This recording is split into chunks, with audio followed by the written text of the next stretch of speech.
देखिए, हम लोग अपना लास्ट चैप्टर कंप्लीट करेंगे जिसका नाम है सब्जेक्ट वर्ब एग्रीमेंट। इसके एक हमने और पहले देखा चैप्टर, उसका नाम था सब्जेक्ट वर्ब डिसएग्रीमेंट, जिसका नाम मूड भी था। तो उसको तो आपने देखा था, जिसमें सब्जेक्ट और वर्ब एक दूसरे से एग्रीमेंट नहीं कर रहे थे या एग्री नहीं कर रहे थे। बट यहाँ पे हम लोग ये देखेंगे कौन सी वर्ब किसके साथ एग्री करती है और कौन सी वर्ब किस तरह से आती है। दूसरी बात ये है कि सब्जेक्ट वर्ब एग्रीमेंट का दूसरा नाम सिंटेक्स होता है।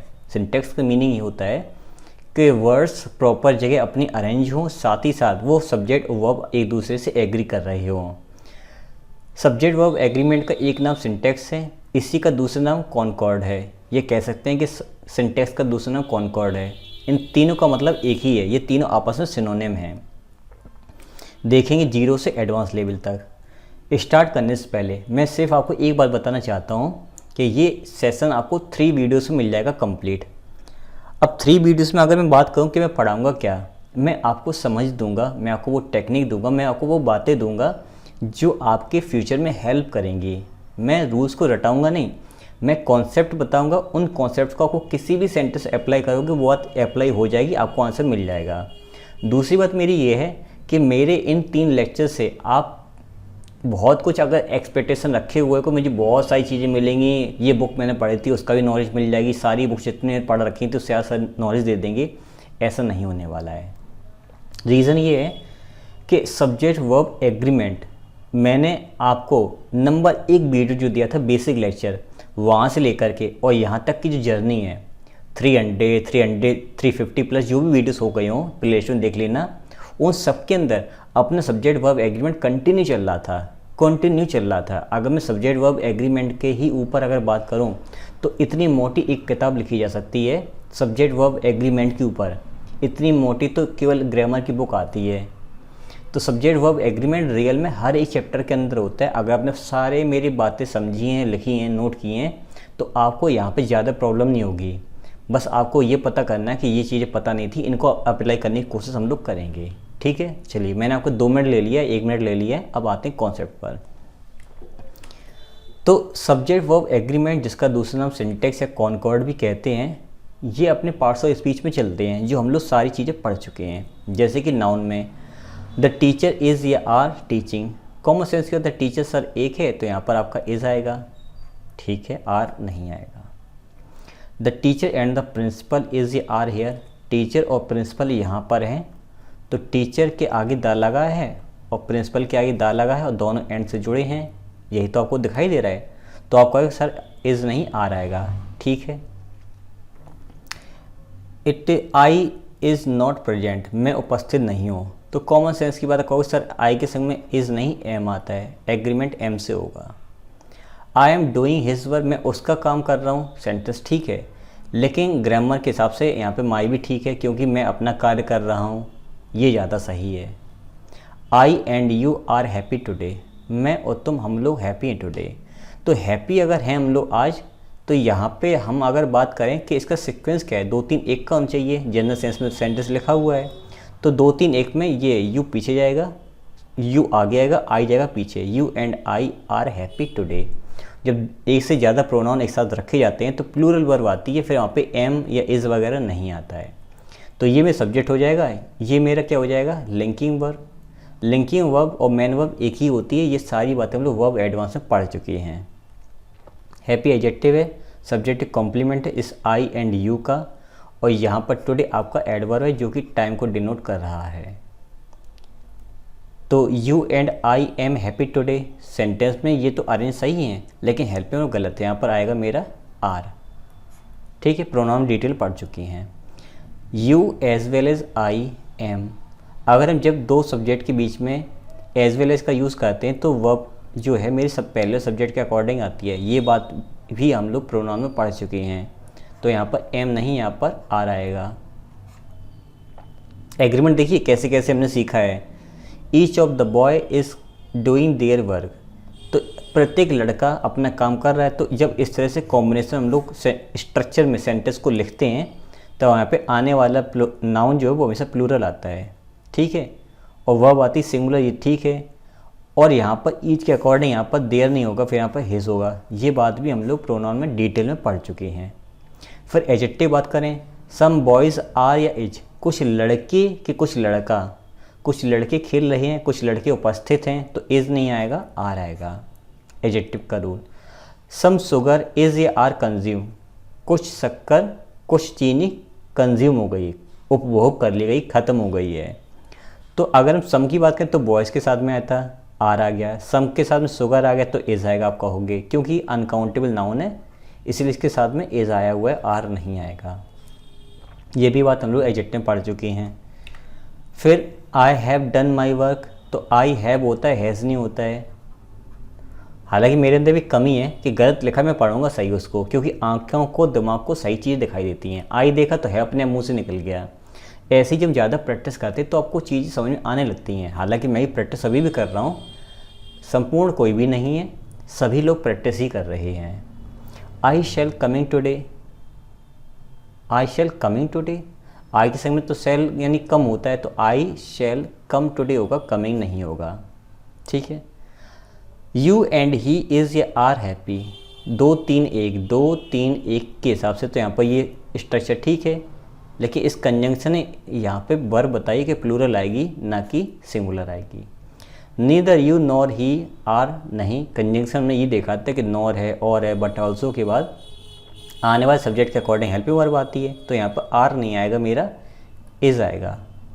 अब ध्यान दो कितने सारे हम लोग चीज़ें पार्ट्स ऑफ स्पीच में कवर कर चुके हैं। मैं आपको ये एहसास यहाँ पे दिला रहा हूँ कि जितने पार्ट्स ऑफ स्पीच पढ़े हम लोगों ने उन सभी में सब्जेक्ट वर्ब एग्रीमेंट हम कंटिन्यू पढ़ते हुए आ रहे हैं।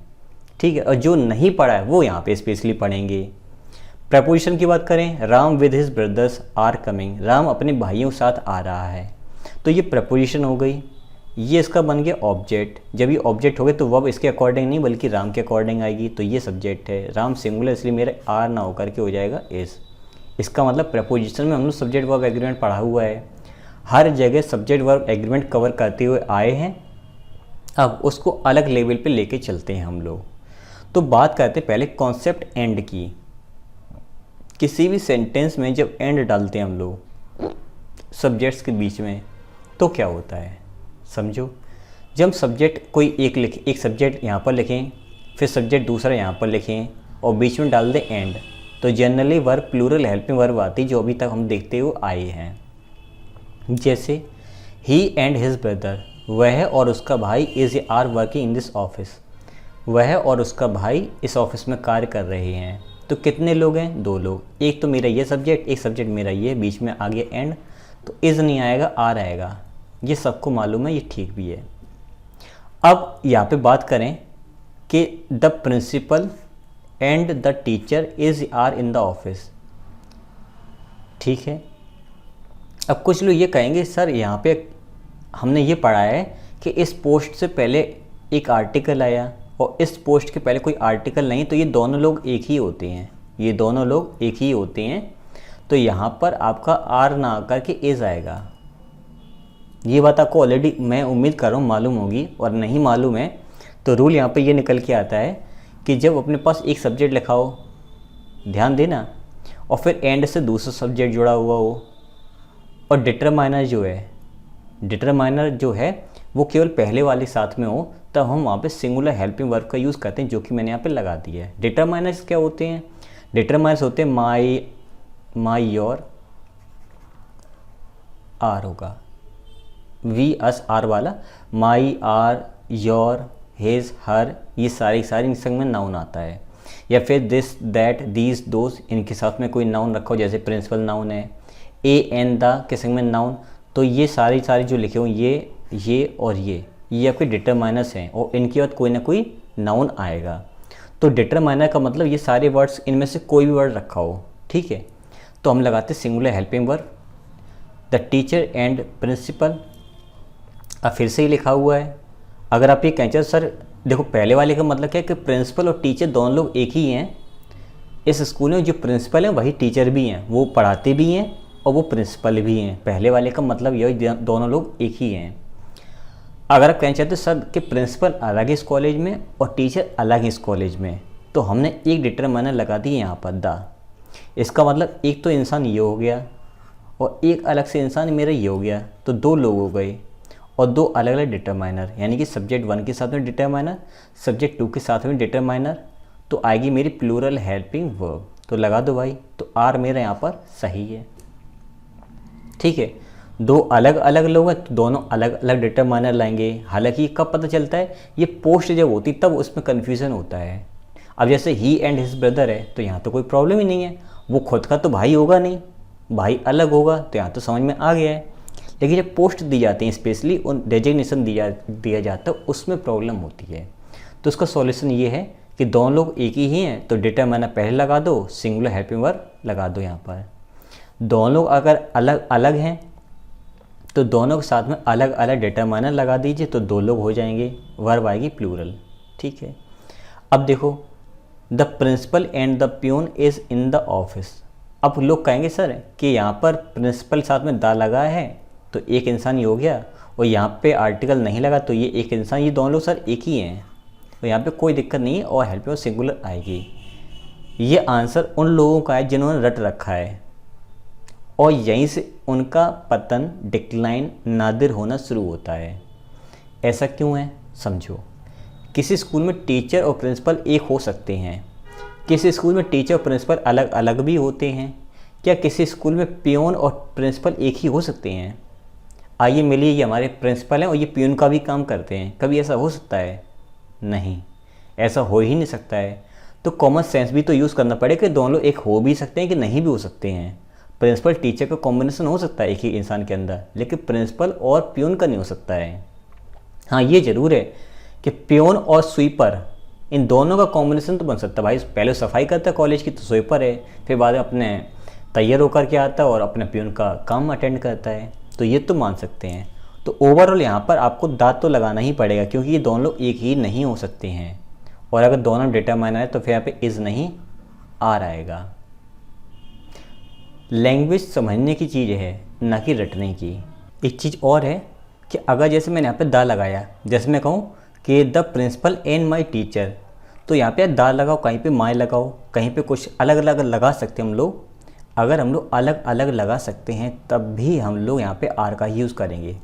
ज़रूरी नहीं कि पहले दा आए फिर दूसरी बार में दा ही आए। हम चाहें तो पहले वाले में माई लगा दें, दूसरे वाले में हिज लगा दें, पहले वाले कुछ अगर अलग लगा दें, दूसरे वाले में दैट लगा दें, ये कॉम्बिनेशन चल सकता है। रूलिंग मेरी वही रहेगी।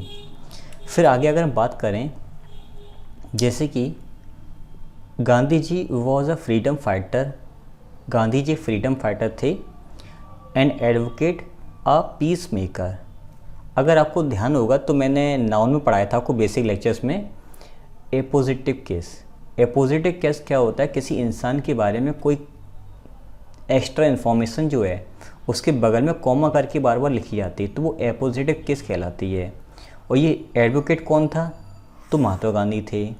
फ्रीडम फाइटर कौन था? ये खुद ही थे। पीस मेकर कौन था? ये खुद ही थे। ये तीनों के तीनों चीज़ें जो हैं वो केवल एक ही इंसान था, तो यहाँ पे खुद गांधी जी ही थे। ये टेक्निक कैसे यूज़ होती है, ये नाउन बेसिक में और सिंथेसिस में बहुत ही डिटेल में देखा था, सिंपल सेंटेंस बनाने की टेक्निक में। और मेरे कुछ वीडियो डिलीट हो गए हैं, तो रीज़न उसका ये कि वो रिपीटेड कंटेंट था। मतलब पहले मैंने चैप्टर वाइज हर चीज़ पढ़ाई, फिर सारे वीडियोस लेके मैंने कंबाइंड करके फिर से अपलोड कर दिया, तो सेम चीज़ अपलोड नहीं कर सकते यूट्यूब पे। यूट्यूब की पॉलिसी आ गई है, इसलिए वो वीडियो डिलीट हो गए हैं और कुछ भी डिलीट नहीं हुआ है। जो चैप्टर वाइज पढ़े हुए हैं 1 2 3 4 करके वीडियो, उनको मैंने कंबाइंड करके घंटे के हिसाब से बहुत लेंथी वीडियो बना दिया था। चीज़ वही थी, बस मैंने एक साथ बना दिया था, तो वो चीज़ यूट्यूब मना करता है, इसलिए वो डिलीट हो गए हैं। इसलिए आपको बिल्कुल परेशान नहीं होना है, मैं अलग से वीडियो बना के इसको क्लेरिफाई कर दूँ सब लोगों को। ठीक है, अब हम फिर से एक बार और बात करते हैं कि यहाँ पर तो ये तीनों चीज़ें एक ही लोगों के लिए हो गई। अच्छा, दूसरी बात ये है कि इनके बारे में जब ये सारे advocate, peace maker, freedom fighter, ये खुद गांधी जी ही थे, तो जो एडवोकेट और पीस मेकर है वो हम उस नाउन के बगल में रखते हैं जिसके बारे में डिस्कशन चल रहा होता है। ये एपोजिटिव केस की कंडीशन होती है। तो ये हकीकत में सही से कैसे लिखा जाए, इसका सही तरीका लिखने का ये है, Gandhi ji comma a freedom fighter comma an advocate comma a peace maker made India free. उन्होंने भारत को स्वतंत्र किया। तो मेड व्हाट? इंडिया और फ्री, यानी कि एडजेक्टिव है और ये ऑब्जेक्टिव कॉम्प्लीमेंट है इस इंडिया का, कोई दिक्कत यहाँ तक नहीं है। तो ओवरऑल गांधी जी ही यही थे, ये गांधी जी थे और ये खुद गांधी जी ही थे। उनकी अलग अलग विशेषता यहाँ पर बताई गई हैं। बहुत डिटेल पढ़ना हो तो अब नाउन में चले जाना, नाउन केस में ऐसी कुछ मैंने बताया है, और मेरा सिंथेसिस वाली सीरीज में आना, इनके मैंने काफ़ी अच्छे यूजेस बताए हैं। अब इससे क्वेश्चन कैसे बनेगा समझो। अगर मैं कहूँ कि आई एम अ टीचर, मैं एक टीचर हूँ, तो मैं कितना टीचर हूँ, एक ही तो हूँ ना। तो आई मेरा सब्जेक्ट है, ये मेरी लिंकिंग वर्ब है, ये कह सकते हो कि मेन वर्ब है। लिंकिंग वर्ब मैं इसलिए बोला क्योंकि इसके ठीक बाद कॉम्प्लीमेंट आएगा। कुछ भी बोलो, बोलने में कोई दिक्कत नहीं, बस उसका फंक्शन क्या है वो हमें चेक करना है। ये मेरा सब्जेक्टिव कॉम्प्लीमेंट है और ये नाउन है, नाउन है साथ ही साथ सब्जेक्टिव कॉम्प्लीमेंट है, आई के बारे में बता रहा है। आई ही टीचर है और टीचर ही आई है, दोनों लोग एक ही हैं, कोई दिक्कत नहीं। Ram is a teacher, Ram एक टीचर है, तो Ram subject, linking verb, subjective complement क्या है, ये नाउन है। यहाँ तक कोई दिक्कत, ठीक है। यू आर ए टीचर, कोई दिक्कत नहीं, सब्जेक्ट, लिंकिंग वर्ब और ये सब्जेक्टिव कॉम्प्लीमेंट एक नाउन है, ठीक है। यू आर टीचर्स, ये क्या है, ठीक, सब्जेक्ट, लिंकिंग वर्ब, यहाँ पे यू आर ए टीचर, तुम टीचर हो, कितने लोग, एक लोग, तुम टीचर हो, और इसका मतलब क्या, तुम लोग टीचर हो, आप सभी लोग टीचर्स हैं। इसका मतलब यहाँ पर ये प्लूरल सेंस में यूज़ हुआ है, तो फिर यहाँ पे टीचर्स लिखना पड़ेगा, ना कि टीचर। कहने का मतलब ये है, अगर मैं यहाँ पे टीचर्स लिखता हूँ इसका मतलब ज़्यादा लोग हैं, तो फिर ए और एन यहाँ पर नहीं आएगा। दूसरी बात, यहाँ पे अगर मैं इसको सिंगुलर मानता हूँ तो ही ए और एन आएगा, है ना, अकॉर्डिंग टू द प्रोनाउंसिएशन। फिर यहाँ पर हम लोग एस को रिमूव कर देंगे, ये भी अपना सब्जेक्टिव कॉम्प्लीमेंट है, बस यहाँ पर ये प्लूरल लोग हैं, यानी कि ज़्यादा लोग हैं। They are a teachers, they subject, linking verb, वे अध्यापक हैं, तो भी ज़्यादा लोग हैं। अगर ये प्लूरल नाउन है और ये सही भी है और ये सब्जेक्टिव कॉम्प्लीमेंट ही है, तो यहाँ पर ए क्या कर रहा है, ए यहाँ से रिमूव होगा। बात आ रही समझ में, ध्यान देना आपको, फिर से समझो। The man is teacher, the man subject is linking verb, teacher subjective complement क्या है मेरा, बेसिकली ये नाउन है। तो किसके लिए आया, मैन के लिए। मैन कितना, एक, वह आदमी अध्यापक है, तो एक ही है ना, तो यहाँ पर आएगा मेरा ए, ठीक है। द मैन आर टीचर, तो मैन तो हो गए ज़्यादा, प्लूरल है, यहाँ पे लिंकिंग वर्ब, तो फिर टीचर नहीं टीचर्स होगा। वे अध्यापक हैं, ना कि वे अध्यापक है, वे अध्यापक हैं। हिंदी से मैं समझा रहा हूँ, जल्दी समझ में आ रहा होगा। टीचर्स होगा। He is my brother and my friend, वह मेरा भाई और दोस्त है, ठीक है। They are my friend, brother and friend, इसमें थोड़ा सा गड़बड़ है, समझो। यहाँ पे तो मेरा ये सब्जेक्ट हो गया, ये भी सब्जेक्ट मेरा है, ये मेरा लिंकिंग वर्ब है, ये भी मेरा लिंकिंग वर्ब है। अब दिमाग में घुमाने की कोशिश कर रहा हूँ। वह मेरा भाई और दोस्त है, इसका मतलब वह जो है वो मेरा भाई भी हो सकता है और दोस्त भी हो सकता है।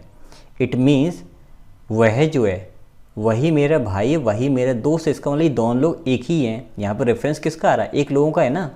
ही कितना है, एक है, इसका मतलब यहाँ पे आने वाला इंसान एक ही तो होगा। तो हम पहले वाले में तो हमने डिटरमाइनर लगा दिया, लेकिन दूसरे वाले में डिटरमाइनर नहीं लगाएंगे। इसका मतलब ये दोनों के दोनों एक ही लोग हैं। फिर से सुनना, जैसे मैंने यहाँ पे कहा कि यू आर ए टीचर, तो यू यहाँ पर एक था, तो टीचर भी यहाँ पर एक होगा, ठीक है। मैंने कहा वह मेरा भाई और दोस्त है, तो वह कितना है, एक है, तो यहाँ पे कितने लोग आएंगे, एक आएगा। तो अगर मैं यहाँ पे इसके साथ में डिटरमाइनर लगा देता हूँ, ये हो गया एक इंसान, और अगर यहाँ से फिर यहाँ पर फिर से मैं डिटरमाइनर लगा देता हूँ तो ये दो लोग हो जाएंगे, और यहाँ पर रेफरेंस एक का ही है, तो मुझे एक बार डिटरमाइनर लगाना पड़ेगा ताकि ये एक ही इंसान बन जाए। खूब ध्यान से समझना। फिर से, ये ज़्यादा लोग हैं, अब की बार मुझे जो कॉम्प्लीमेंट चाहिए वो ज़्यादा लोग चाहिए। जैसे यहाँ पे दे के संग में टीचर्स हुआ और यू के साथ मैंने टीचर मान लिया है, ऐसे they are my brother and friend, वे मेरे भाई और दोस्त हैं। तो यहाँ पे गलती क्या है कि यहाँ पे एक तो मेरा ये लगाओ माई, और ब्रदर नहीं ब्रदर्स होगा, यहाँ पे फ्रेंड्स होगा। वे मेरे भाई और दोस्त हैं, ज़्यादा लोग तो ज़्यादा लोग चाहिए ना, ठीक है। और दूसरी बात ये, अगर ये कहना चाहते हो कि वे मेरे भाई और दोस्त एक एक इंसान केवल सिंगल है तो आप यहाँ पे माई ब्रदर मान लो, माई फ्रेंड मान लो तो भी सेंटेंस ठीक है। अब ध्यान से सुनो, जैसे मैं कह रहा हूँ कि मैं एक टीचर हूँ तो मैं कितना हूँ, एक, तो मेरा जो टीचर जो कॉम्प्लीमेंट लिखा जाएगा वो भी सिंगुलर लिखा जाएगा, ठीक है। मैंने कहा कि 5 लोग अध्यापक हैं तो 5 लोग कितने हैं, 5, एक से ज़्यादा हैं तो उसका कॉम्प्लीमेंट कैसा आएगा, टीचर्स होगा, क्लियर। और इसी सेंटेंस में ही is my brother and friend, ही कितना है, एक, तो उसका कॉम्प्लीमेंट कितना होगा, एक। हमने सीखा कि अगर 2 बार डिटरमाइनर लगाओ तो 2 लोग होंगे, 1 बार डिटरमाइनर लगाओ तो 1 होगा। हमें ही के लिए कॉम्प्लीमेंट 1 चाहिए तो डिटरमाइनर केवल 1 बार लगाएंगे, इसलिए माई ब्रदर होगा एंड फ्रेंड, ठीक है।